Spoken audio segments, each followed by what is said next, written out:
Brody? Now he's asleep. What film should I watch? Uh-huh. So before I do, I think we'll have a nice cup of tea.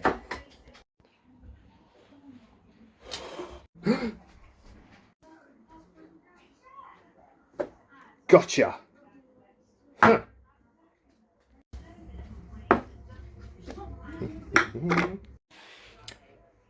Where did I put those tea bags? Perhaps we'll leave the tea. So, Poltergeist, released in 1982, is one of the most phenomenal movies I've ever seen in my entire life. It's literally one of my most favourite movies of all time. It's a film about a family that live in this suburban setting, like your normal everyday suburban setting, and their house is haunted basically by this spirit, and the spirit eventually ends up kidnapping their young daughter and sends her to the spirit realm, and then the family have to find a way to bring her back. It is a great movie. It sounds mental, but it's an absolutely fantastic movie. The effects for the time are outstanding. They blow your mind at how good they are. There are some amazing scenes in it. Now, this is a Steven Spielberg production. And even though he didn't direct the movie, a lot of people have said that he did a lot of the directing in the movie. He isn't credited as the director, but he still went in and helped a lot. And you can tell it's got that Spielberg sort of like magic, something to do with Spielberg. Spielberg's always been the guy that will just do these phenomenal movies, from like E.T., Close Encounters, Gremlins, just fantastic movies. Now, this one especially is like me saying to me, because it got me into the paranormal. I watched it when I was about 9 years old, and I just got obsessed with the paranormal. I went to the library, got loads of books, watched documentaries. I just couldn't get enough of this like weird, creepy ghost stuff. Anyway, so the movie itself is very much a family story, a story of the family, and the characters are written so well that they sort of give you a build up at the start of the movie where you just like these characters. They're very likable. That the whole family is very, very likable. The one thing I'll say about the family though is I never understood the role of the daughter, the eldest daughter, because they've got like the three children. It's the Carol Ann, Robbie, and then the elder daughter, and then the husband and wife, the mum and dad. But the elder daughter doesn't do anything in the entire movie. So you see her at the beginning, in a few scenes at the beginning, and then she sort of goes away and then comes back for the very final scene at the end. And it's kind of like, why was she there? So that's also, it's always bugged me about this movie. So the movie starts and we get a big sort of like build up to the family and how much of a nice, perfect kind of family they are. Then the paranormal stuff starts. Now, Carol Ann is in bed, everyone's in bed asleep, and suddenly the TV does that whole static thing. And Carol Ann goes up to the telly. She sort of like looks at the telly. The parents wake up. She's like talking to the telly. And I say, Carol Ann, what is it? And she's like, they're here. And that is one of the most iconic lines in any movie. Just the way she delivers that they're here. And it just, oh, it sends chills down your spine. So obviously there's paranormal stuff going on. Then we see a little bit later on that mum's in the kitchen putting all this furniture away, putting the chairs back under the kitchen table. And there's this amazing scene now where the camera's looking at sort of the whole kitchen, and then she puts all the chairs back under the table, turns down to look at a cabinet, and when she comes back up, the table and chairs are all stacked up high on the table, and it's all done in one shot. And it is an amazing, clever scene. This is before CGI or any of that stuff, so it's not been like manipulated to do it. She literally turns back, and it's all done. So I'm guessing what it is, they basically had a group of guys going, once she puts the chairs in, as she turns, the camera sort of face goes with her. They come in, they move that table out and bring in this sort of like already built up table as quick as they can. So as she comes back, it looks like, oh my God, what's that? And that's when we know the ghosts are. Then she does some more stuff, and we find out later on when the dad comes home, and the dad is like me in a movie. This is exactly how I would be, where he's like, oh God, show me then. And then chairs are moving by themselves in the kitchen, and then Carol Ann moves by herself in the kitchen. So the mum's quite behind her. She loves all this sort of stuff. She's quite, oh my God, we've got ghosts in the house. This is great. Look at what they're doing. The dad's like, I don't like this straight away. Then we get sort of like the scary scene. So the son, Robbie, who's kind of a wimp in this film, he's a real wheezy little wimp sort of kid. Seems to be scared of everything. He then doesn't like the tree outside his house. He's like this really freaky old tree. So he's in bed one night. They're all in bed one night. There's a storm going on, thunder, lightning, all that stuff. And Robbie's in there. He's sort of trying to count the storm away, like you do when you know when the lightning flashes and you count for the thunder. He's doing that, and suddenly the tree comes crashing through the window, grabs hold of Robbie and pulls him out, and then starts to try and eat him. So that he's getting sucked, sort of like bitten down into the tree. It's like a tree trunk splits open to form a mouth, and Robbie starts getting in it. The parents obviously go running outside to try and save him and pull him out of this tree. And we go back up to Carol Ann, who's in the bedroom by herself, and the wardrobe door opens and she gets sucked in. This scene terrified me as a kid. Like, she's actually hanging onto the bed, and this thing that sucks her into the bed, into the room. She sort of goes flying backwards into this door. And it's a horrific, scary, scary scene.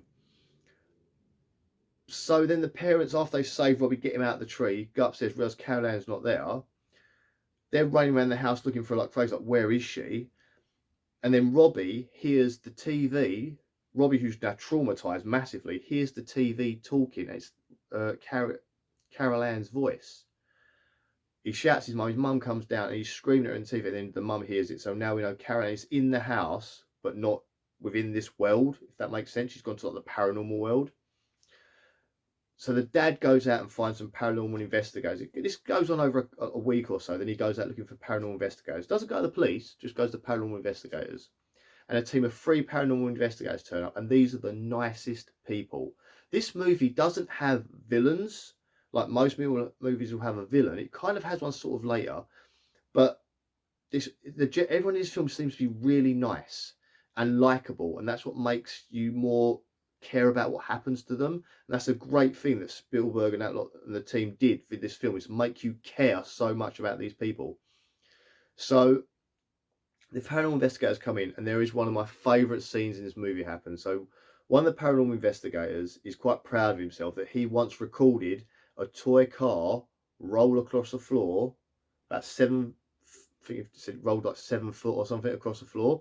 And it happened over the duration of about 4 hours, and it's slowly moving. He makes a time-lapse video record it moving, and the dad's like, oh, okay, all right. And then and basically says to him like, well, come and have a look in here. He opens this door to the bedroom, and everything is flying around this bedroom. There's like records spinning around the room. There's all this stuff moving all over the place, and there's paranormal investigators standing there, just like stunned, like, all right, they've never seen anything like this. This is like insane. There's even at one point a horse and the Incredible Hulk toys riding the horse. It's just stuff flying around, like mental. And it's, again, no CGI. This is before that. So they've used all these other techniques to do it. And it looks amazing. So then they go downstairs and they're all like, oh my God, like shaking and that. Like, I've never seen anything like this. And they decide they're going to do a proper investigation in the house. And this is where you get a scene that has forever made me feel a bit queasy watching it. And as a child, I couldn't watch it. I've watched this film like 100 times when I was a child because I was obsessed with it. But this one scene, I always had to cover my eyes, look away, put a pillow in front of my face. So there's this guy, one of the paranormal investigators. He goes into the kitchen and gets himself a steak from the fridge. I don't know why he got a steak. He was fancy a steak. Gets a steak from the fridge and then puts it on the side. The steak starts to move, like crawl like a caterpillar would. Then it bursts open with guts and blood and stuff comes out. It's really disgusting. So then he goes, oh, because he's eating a chicken as well at the time, and the chicken looks down, the chicken's got maggots all over, so he freaks out. And that's gross enough. He goes into the bathroom, looks in the mirror, and his face starts to fall apart. He starts grabbing at his face, and he starts pulling all bits of his face off. It's disgusting. It really is disgusting. And I found out that basically they used a model head, and they started pulling up bits of like rubber off the model head. But the hands doing this were actually Spielberg himself. Did the handwork to pull all the stuff off. It looks gross as hell, but then suddenly he comes back like at all, and he's back to normal again. So it's like a vision, like a hallucination. At this point in time, the scene continues to be awesome because these spirits start to come down the staircase, and all the cameras sort of turn to look at these spirits coming down the staircase, and everyone in the room sort of wakes up because the whole family's there at the time downstairs talking about the paranormal and stuff before this happens, and they all fall asleep downstairs. So all these cameras turn while they're all asleep. It wakes them all up, and they see his spirit come down the stairs, almost like a female apparition thing floating down the stairs, and disappears.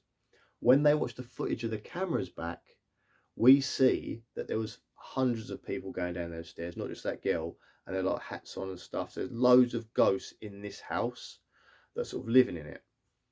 Now, we find out that through the paranormal investigators that ghosts are generally spirits of people that don't really know they're dead and they're still hanging around in the earth. They haven't gone into the light, which is a popular thing in this film, the idea of going into the light. So, and that they're all trapped in this house, and somehow Carol Ann has got to that side.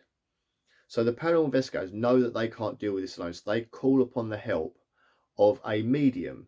Now, this medium is a dwarf version of Lorraine Warren. She's a short little woman, and she must be about like this high. She's so small, and she's like got glasses on, the hair's up in like a bun like Lorraine Warren would have. And she comes in and she's like walking around the house, sensing all the aura. The dad, again, he's very skeptical. He doesn't really believe this is true. He thinks she's a bit of a con woman, and he tries to trick her by trying to answer her psychically in his brain, and she like clocks him and she's like, I don't answer trick questions, sort of thing. So you know she's legit. And she sits down with the family. She says, look, this is what's going on. She went, Carol Ann has been taken to the other side by some sort of demonic beast, and it's keeping her there because it's drawing all the other ghosts to her because she's alive. So she's like a light in this dark place. All the ghosts are going to her, and he's kind of keeping her control there because to her he's another child, but to us he's the beast. He's like a demon. So the little woman decides to get Carol Ann out of this like paranormal realm by going in through the wardrobe that she got sucked into, and there's actually an exit hole in the ceiling of the house as well, so you can go in through the wardrobe there and come out through the ceiling. They test this out by throwing tennis balls through it, and they go through it and come out the other side. They're all covered in like jelly slime, and it works. It does work, so they know it works. So then the mum ends up going in through the cupboard. So he goes in through the cupboard to try and get Carol Ann. The dad's got to hold on to her by a rope, and as he's holding on to her, this big demon thing comes crashing through the door, like a big skull thing, and he drops the rope. Now the reason this always happens because the psychic woman, our little dwarf Warren, she's there and she's going, go into the light, children, go into the light, all are welcome in the light. And of course the dad's like, no, don't go into the light, thinking that means his wife and his kid are going to go into the light and go to the other side. He's like, no, don't do that. He panics, starts to pull the rope, and that's when the big demon comes out. So this is all mental, but what the psychic was trying to do is get all the ghosts to go to the light to free up Carol Ann. So Carol Ann and the mum then appear through the ceiling, because they obviously make it to the other side, and they sort of get them in the bath, wash them all off, and you think, well, hey, it's done. And then the little dwarf one comes in, she's like, this house is clear. And you're like, hey, end of the film. And then you get go to a scene where they're all sort of packing up their leave. They ain't staying in that house. Let's be honest, you wouldn't stay in that house either. Add to this, the dad finds out from his boss that basically he wants to quit the job. So the boss takes him aside, goes to have a little chat with him and says to him, look, this is phase 4. So he takes him up to this big hill somewhere and goes, right, you live in phase 1 and you're one of the best salesmen we have, so we want to keep you here. This is phase 4. And this is the new bit we're going to do. It's going to look really nice. And then we're going to do phase 5 where you're standing. And the dad's like, but there's a graveyard there, because there's a graveyard on this hill. And the guy goes, yeah, we can move it. And the dad's like, you can't move graveyard. And the guy goes, we've done it before. And the dad's like, where have you done it before? And he's like, down in phase 1. So the dad's like, there's a graveyard that used to be under my house. Okay, so it used to be there. That's possibly something. So we get to this part of the film now. So they're packing up, ready to leave. The dad's like, I've got to go back to the office because they're not accepting no for me quitting. So I'm going to go to the office, sort some things out there, and then I'm going to come back and we're just going to leave and go somewhere. So mum's like, okay then. Carol Ann's back anyway. Everything's okay. The kids go and lay down, have a little nap. She goes and sort of has a bath, tries to dye her hair because her hair's gone grey like mine. And the dad goes off to the office. Then we get the film ramps up to another level. So we think it's all okay, that the ghosts are gone, they ain't gone. So now we get what is remembered as one of the most frightening scenes in the movie. So all the way through the movie, there has been a clown toy sitting at the end of Robbie's bed. And Robbie doesn't like his clown. He's covered it up during the film because he doesn't like the clown. So he put like his Wookiee coat over it. And so we think everything's okay. Mum's gone and had a bath. She's now getting changed. She's sorting herself out, getting dressed and stuff into a like t-shirt and that to go to bed. And Robbie's laying there asleep. And suddenly you hear a thud. And Robbie's like, what's that? Looks around, looks at his chair where the clown normally sits, and the clown is gone. Suddenly this clown appears from nowhere, like a jump scare. So Robbie looks underneath the bed, no clown, turns up and the clown is there and it jumps on him, wraps its arm around his neck, starts choking Robbie out. Now Robbie, who is normally a scared, terrified kid, snaps at this point. He must have finally had enough and starts attacking the clown and like going for the clown. He's going, I hate you, I hate you. He's ripping it apart. As this is happening, the cupboard door opens again. Why they put them back in that room, I don't know. They should... Anyway, the cupboard door opens again, big bright light behind it, and stuff starts to get sucked in. Everything's getting sucked into this room. And Robbie's killed the clown, but like everything's getting sucked in. So the kids are now hanging onto the bed and they're both about to be sucked in. At this point in time, Mum hears them scream. As she goes to move, whatever paranormal ghosts are in the house pin her to the bed, and they sort of try to push her against the wall. And they do this amazing technique, which I'm guessing is the same way the scene in Freddy, Nightmare on Elm Street, where the girl gets killed, she sort of climbs up the wall.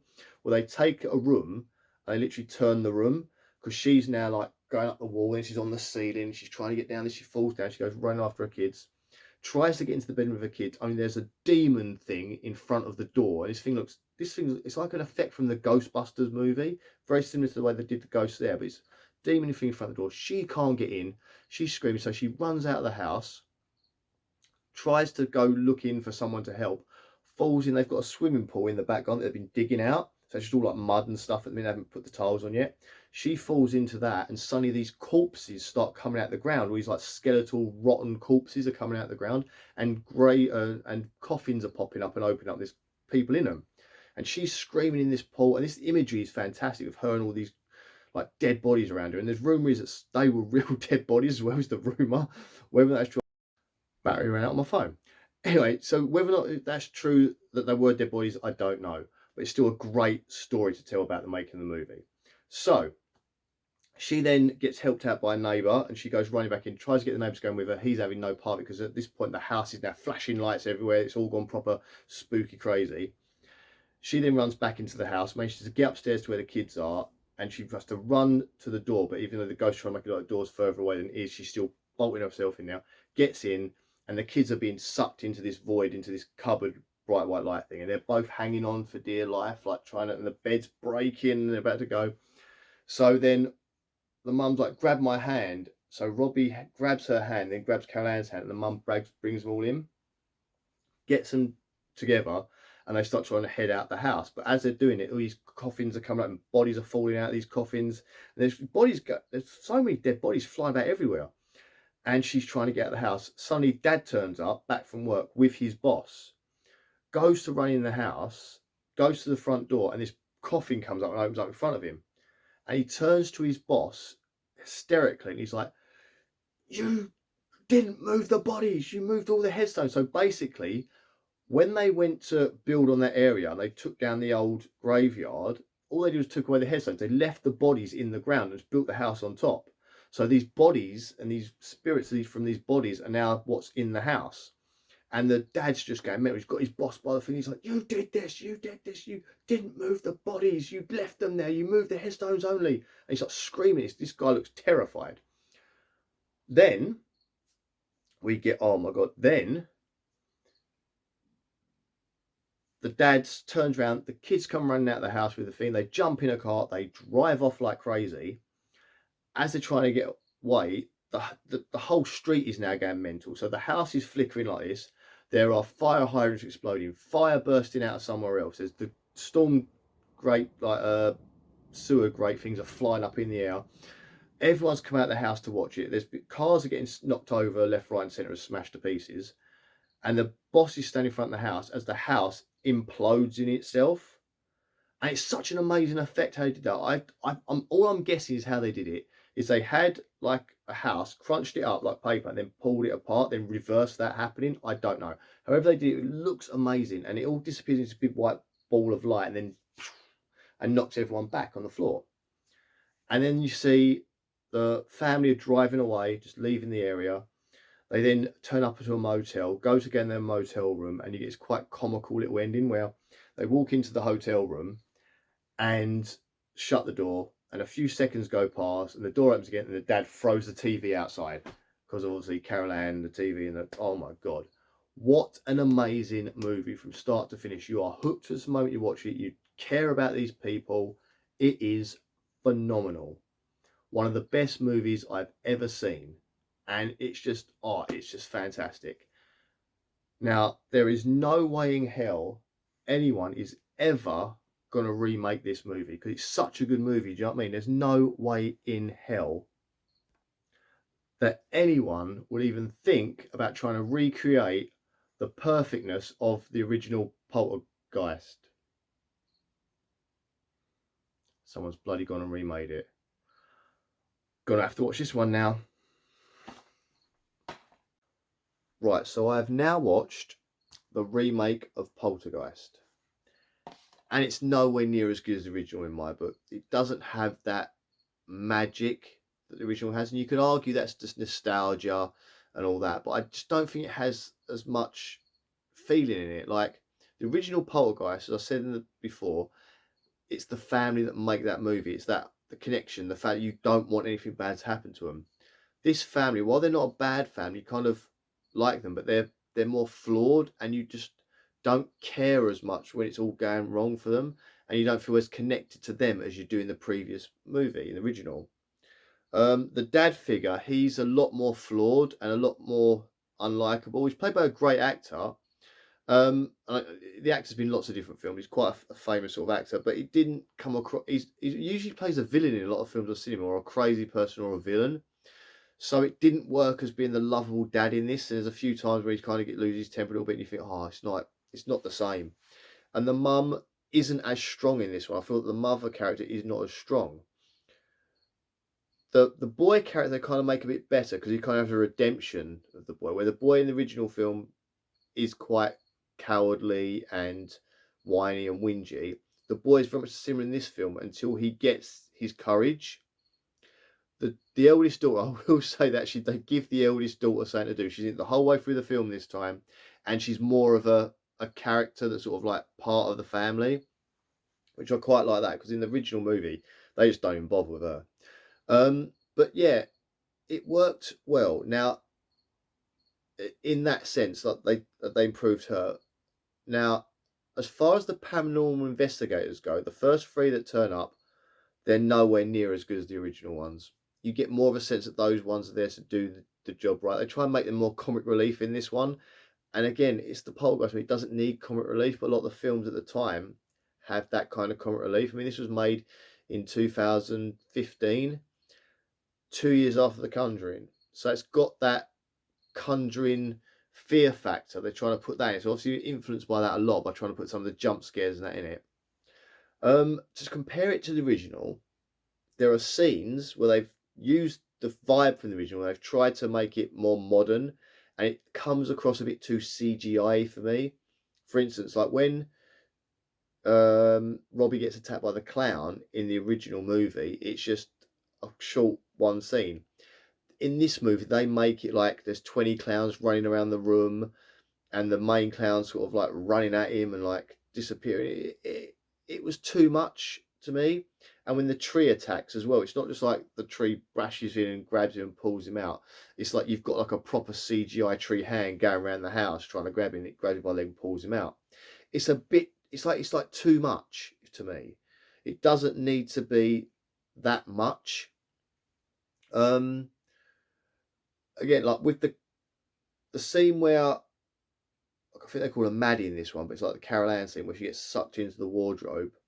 There's more going on in the house at that point because mum and dad are away at some dinner party, which is where they find out about the graves being underneath the property.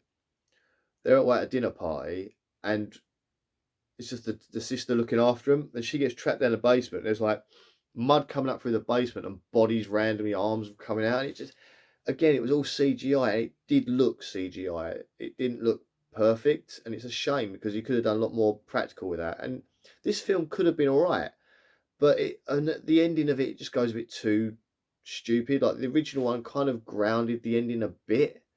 And that goes a bit crazy at the end, but it's like this one become a CGI mess. So we know that Maddie is in the paranormal world, and in the original one, we know Carol Ann's in the paranormal world, but you never go in and see the paranormal world because it's better left to like imagine what's going on there. This one, you actually go into it, and it's all like dark cave-like. It's kind of, it reminds me of the Upside Down from Stranger Things. It's very much like that when they go into that world, and you see Maddie in that world. It's very much like the Stranger Things, the Upside Down, and I don't know why they went that way with it. But there's all like zombies coming out the wall. All you can see is bodies everywhere trying to reach for like her, and it's just, it doesn't work. They're like zombies. They kind of like, I'm trying to think what it's like. I'll tell you what it reminds me of a little bit. You know the vampires from I Am Legend. It's very, they look a bit like that when they're sort of reaching out for her. But it's weird that they went that way with it. Like I thought they were going to go with like a main baddie boss, but they never sort of did that. Another thing they did that kind of like isn't as good, but could have been better, and I think they were planning to do more of these films. I think they were, but it didn't. This one obviously didn't do so well. Is that instead of having a little short dwarf psychic medium woman that looked like a mini version of Lorraine Warren, we got a kind of Derek Acora type character. He's an Irish guy, a bit charismatic guy who hunts demons. He's kind of like Constantine, I suppose, in a way. So this Constantine character turns up, and he's like been brought in by the paranormal investigators to sort of help fight this thing and go in and get Maddie back. Only sadly, it doesn't work as well. It's a bit too funny and a bit too satire-y for this type of film, and it goes a bit silly, and it goes a bit reality TV, and it's just like, I feel like there was a chance with this film, like a modern day version of Poltergeist, if they'd done it more like the Conjuring movies, instead of just trying to do a few jump scare Conjurings and using the same sort of technology the Conjuring used. But if they'd have gone for the mood of the Conjuring, where it's a serious film, slightly light little bit comedy in there, just a little bit, just to try and lighten it up and mood every so often, like in the Conjuring, when in Conjuring 2 when he plays the Elvis song, it lightens the mood up just a little bit when it's all quite dark. They could have done a real dark version of Poltergeist, and that would have worked so much better than this, because this was too much of the time where they're trying to be. It's kind of like what they've done is they've kind of got a little pot, right, and they've gone, there's Poltergeist, we'll chuck it in there, and we'll chuck a little bit of the Conjuring there. Oh, we've got to chuck in a bit of Scream as well, make it a bit more thingy, and we've got to chuck in a bit of like this, that, and the other, and it gets a bit silly. And I know it's of the time, but it was just sort of like, oh, not a great time. This was when films weren't coming out that great in the sort of 2010s year. Not, you didn't get many great films. It was all Marvel at the time. All the money was going to the Marvel films and that. These ones didn't do so well, and like, it's a shame because I think it could have been a good thing, but never quite made it. So if I'm gonna pick a best, who's gonna win the versus war, it's hands down that one. Let's be honest, it's hands down the original, because it's got that heart, it's got that feeling. It might not have the mind-blowing special effects, but the effects it does have work. This one, it tried and it failed again. Like even the cover, it's giving you a scary clown that appears for like 10 minutes in the movie. Yeah, this is what the movie's all about, that girl getting sucked into another dimension and the TV being a big part of it. Even to market it, that's a bad thing to put on the cover. And I watched the extended cut that had like more stuff in it, and I don't know what they cut out of it, but it wouldn't have helped much, I don't think. Also, there was the one scene I did quite like was, much like Face getting pulled apart in the original, there was a scene where the same sort of guy, this modern day version of him, goes into the bedroom where the wardrobe is, and he sort of tries to drill a hole through the wall, and then he gets sucked in through the thing, and he gets pulled into the walls there, and he's sort of been held there, and the drill that he used got sucked into the hole as well, and the ghost started drilling through the other side, and sort of the drill bit gets closer and closer and closer to him until it gets to about there. That was quite a freaky scene. I did kind of get a bit tense up during that scene, but the rest of it was just like it was. But it was a feel. If I hadn't seen the original, I probably would have liked that one a bit more. But because I'm trying to compare it, I'm just thinking it's not landing. But they tried. I'll give it. They did try. But anyway, guys, thank you for watching. As we all know, I have picked that one as the best one. But let me know what you think. Did you prefer the remake or the original? And you might find that my words aren't matching up right with the picture. I don't know what's going on with my phone, but it suddenly started doing that when I try and like cut things together. So I hope that fixes itself at some point. But thank you so much for watching this video. If you liked it, please subscribe. There'll be a lot more. There's a lot more of these sort of comparison videos I do of like original remake. I also do like movie reviews, trailer reactions, and Halloween shopping videos if you like that sort of thing. And again, if you pass it on to someone you know that might like it, that'd be great as well. And yeah, comment. Let me know what you think. I'll see you guys very, very soon. Bye. Oh, I think it's time I went to sleep.